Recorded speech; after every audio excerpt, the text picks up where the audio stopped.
তুমি এরকম করছো কেন গো? তোমার দেখছিলাম তোমার রাগ হয়েছে নাকি? যাকে দেখছে সে কিছু বলছে না, আর পাশ থেকে শুধু তোমার বয়ফ্রেন্ড আছে। তুই কার সাথে কথা বলছিস তুই জানিস? না, সেটা তো জানার চেষ্টা করছি। এই তো সবেমাত্র দেখা হইলো। নাম কি গো তোমার? ওই নামটা এলাম, মর্জিনা ভাবে কেসটা এখানে ক্লোজ হয়নি। ভাইকে বলে আবার জেলে ঢুকে দেবো। ঠিক আছে ঠিক আছে। তোমার ভাই নেতা নাকি? পুলিশ। এলাকায় যদি কোনো সমস্যায় পড়ো শুধু একবার ফোন করবা, নাম্বারটা টুকে লাও। আরে লজ্জা পাচ্ছে কেন? দাও আমাকে দাও, আমি টুকে দিছি। এই তো চলে এসছে।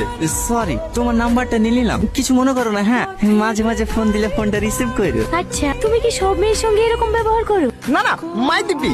কেন জানি না, তোমাকে আমার প্রথম দেখাতেই ভালো লেগে গেছে। আবার কোনোদিন দেখা পাবো কি পাবো না, তাই মনের কথাগুলি বলেই ফেললাম। হ্যাঁ, তুমি তো দেখছি অনেক ফাস্ট। একটা মেয়েকে প্রথম দেখলে আধা ঘন্টা যেতে না যেতে তাকে প্রপোজও করে দিলে। তোমার কি মনে হয় সে মেয়েটা তোমার প্রেমে পড়ে যাবে? না, কিন্তু একই ভুল আমি বারবার করতে চাই না। ভুল মানে? আমার একজনকে অনেক ভালো লাগতো, কিন্তু তাকে মনের কথা জানানোর আগেই সে আমার জীবন থেকে হারিয়ে গেছে।